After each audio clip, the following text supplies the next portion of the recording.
Bonjour, nous allons faire une nouvelle leçon de lecture du manuel Coquelicot CM2 intitulée « À la recherche du bonheur ». Unité 7, page 84.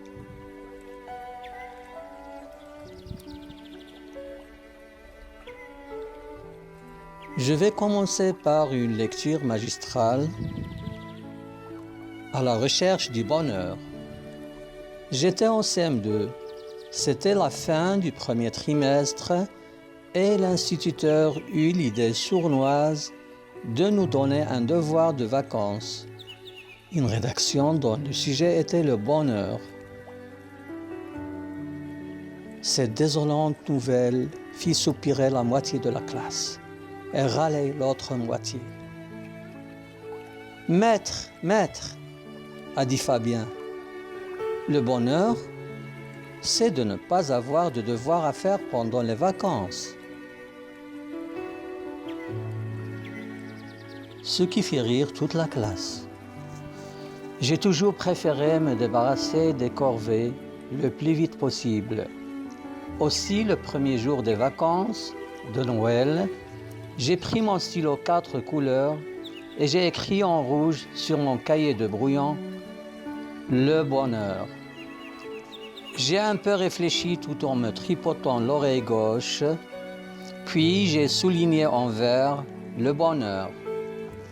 L'inspiration ne venant pas, je me suis mis à mâchouiller furieusement le bout de mon stylo, tout en comptant les fleurs de la tapisserie de ma chambre.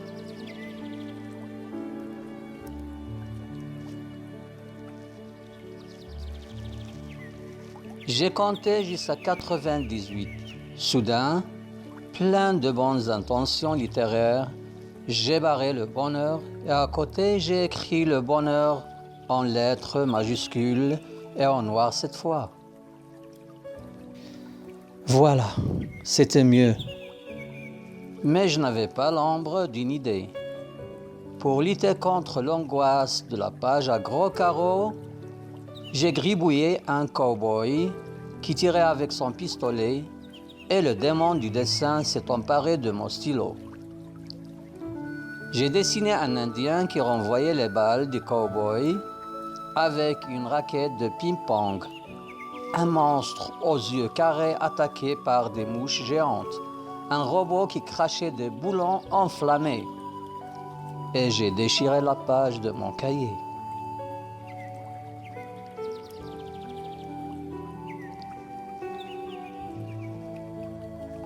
Pour me calmer, je suis descendu à la cuisine boire une menthe à l'eau. Ma mère, les doigts pleins de beurre et de farine, préparait une tarte. Des mèches de cheveux lui tombaient devant les yeux et de temps à autre, elle soufflait dessus pour y voir un peu plus clair. « Tu veux me demander quelque chose, canard ?» demanda-t-elle sans me regarder, tandis que le beurre se mélangeait à la farine et prenait une consistance pâteuse. « Oui, c'est pour une rédaction. Le sujet, c'est le bonheur et je ne sais pas quoi écrire. »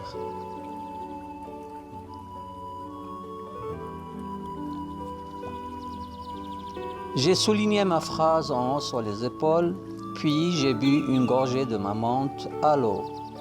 « Tu as regardé dans le dictionnaire ?»« Non. Je préfère te demander. Tu sais ce que c'est toi ?»« Bien sûr, canard. Ta maman est une spécialiste du bonheur. » J'étais sauvé. « Le bonheur, reprit ma mère, serait que tu m'épluches des pommes et que tu les coupes en tranches assez minces. » D'après Jean-Marc Matisse, 5-6 bonheurs, édition Thierry Magnier, 2004. Passons aux questions de compréhension.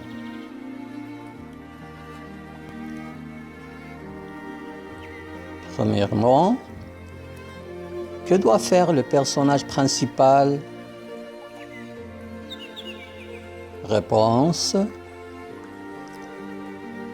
Le personnage principal doit écrire une rédaction sur le bonheur.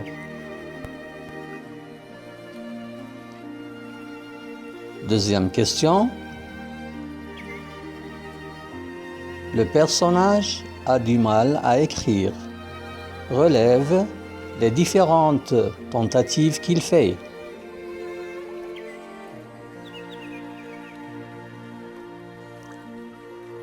Il écrit le titre de différentes manières, comme si cela allait l'aider à aller plus loin. Puis, il se met à dessiner des choses sans rapport et se perd dans cette activité. Enfin, il va interroger quelqu'un d'autre. Troisième question. À qui demande-t-il son avis? Réponse. Il s'est adressé à sa mère pour savoir son opinion à propos de ce sujet.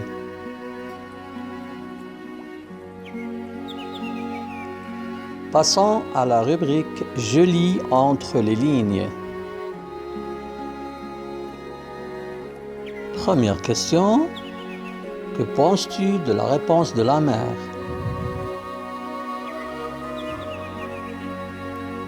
La mère ne lui répond pas vraiment.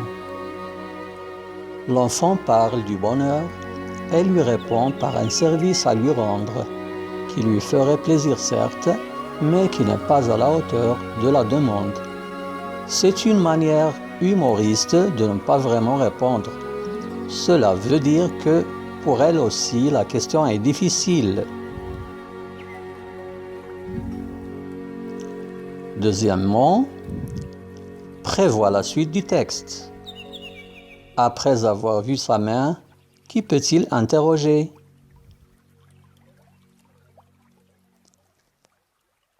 On peut imaginer qu'il va faire le tour des membres de la famille.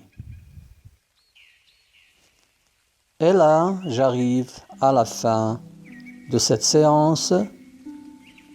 Je vous souhaite bonne chance et à très bientôt.